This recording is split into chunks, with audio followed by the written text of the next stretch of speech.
Halo semuanya, perkenalkan nama aku Sarah Krismasini dengan NIM G00231170 dari kelompok B1.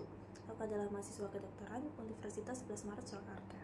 Nah, pada kali ini aku mau ngajak kalian semua untuk belajar anatomi. Kenapa sih kita harus belajar anatomi? Ya, supaya kita ngerti soal bagian-bagian dalam tubuh kita gitu, biar karena anatomi is fun, ya kan? Iya kan? Oke, jadi kali ini kita mau bicara soal cedera yang sering banget dialami sama pemain sepak bola. Jadi nama cederanya adalah cedera ACL. Nah, cedera ACL itu tuh adalah cedera yang paling ditakutin mungkin sama sebagian besar pemain sepak bola ya, karena cederanya itu membuat mereka absen main bola selama berbulan-bulan gitu. Jadi kayak dan itu tuh nggak bisa balik secara sempurna gitu loh, nggak bisa pulih secara sempurna kalau misalnya dia sembuh, dan kalau balik pun performanya tuh nggak bisa seperti sedia kala gitu.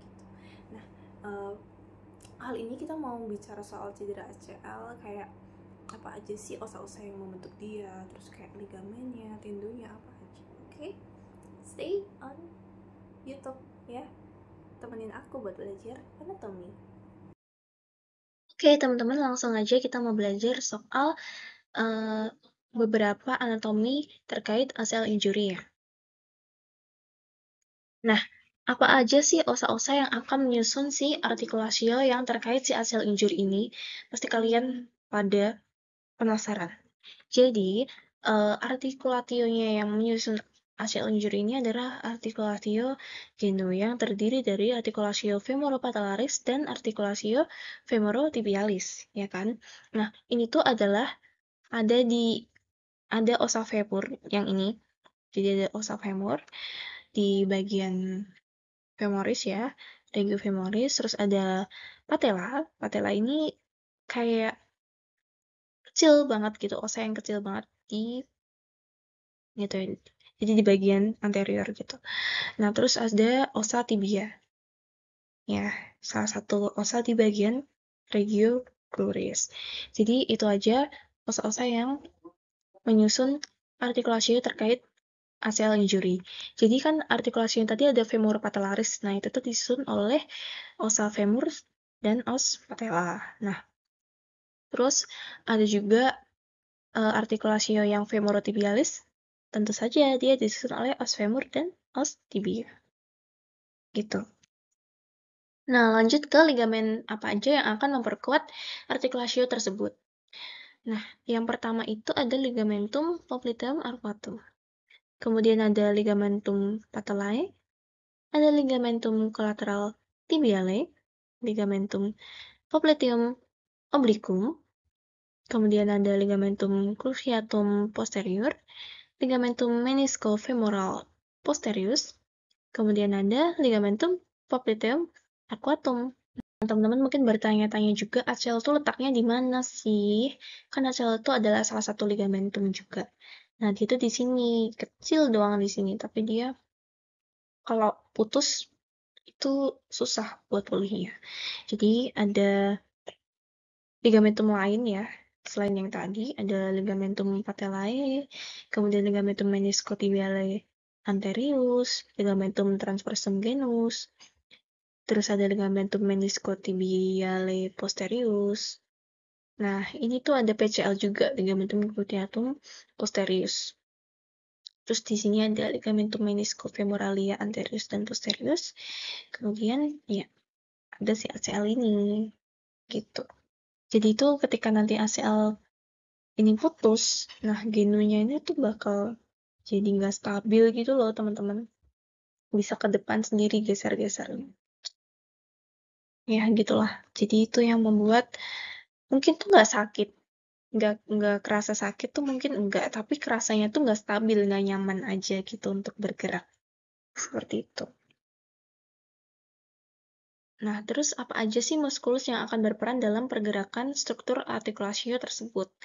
Nah, apa aja teman-teman? Yang pertama, kita bagi menjadi 3 ya. Ada anterior, ada posterior, dan nanti ada dari lateral.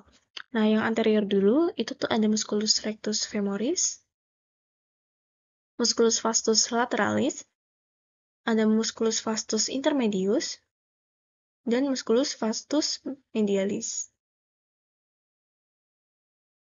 Kemudian di bagian posterior, nah ada musculus biceps femoris yang caput breve sama caput longum.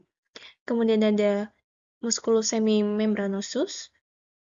Kemudian ada musculus semitendinosus.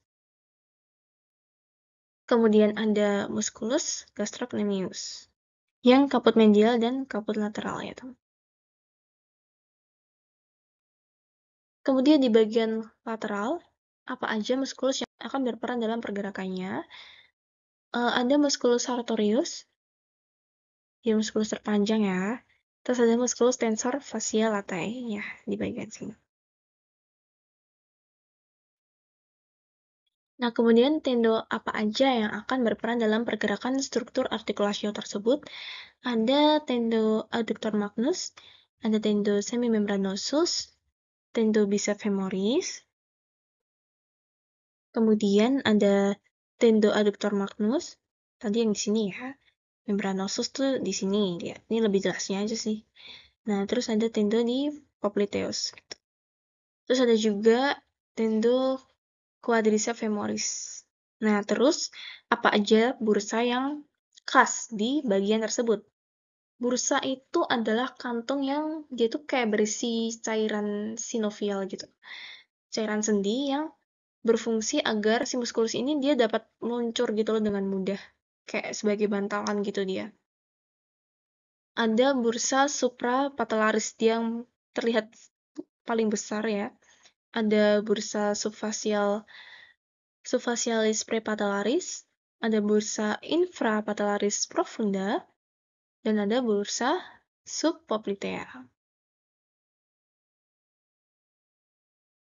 Nah, selanjutnya teman-teman kita mau bahas arteri dan vena yang akan melewati struktur tersebut. Nah, jadi struktur tersebut di sekitar genu ini dia akan dilewati sama arteri poplitea. Ini ya. Dan arteri ini tuh adalah terusan dari arteri femoralis. Jadi setelah arteri femoralis ini dia ngelewatin kanalis adductorus, arteri tersebut akan dinamakan arteri popliteal gitu. Jadi kayak dia ganti nama. Nah, arteri popliteal ini yang akan memvaskularisasi artikulasio genu. Itu tuh dia akan ngelewatin sisi posterior dari genu, yaitu ngelewatin si facies popliteal dan fossa intercondylaris. Gitu teman-teman. Nah, kemudian untuk venanya, itu di bagian profundus, itu tuh dilewati sama vena poplitea. Kemudian di bagian superficial, ada vena savena magna dan vena savena parva. Nah, di sini tuh mereka berfungsi untuk mengangkut darah dari kulit dan jaringan lunak di sekitar genu gitu. Kemudian, yang profundus tadi, yang poplitea, itu tuh dia berfungsi untuk mengalirkan darah dari muskulus yang ada di daerah genu juga.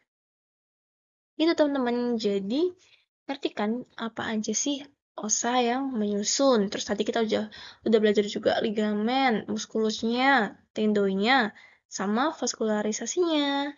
Jadi itu aja kita belajar anatomi hari ini. Sampai jumpa di video selanjutnya. Terima kasih.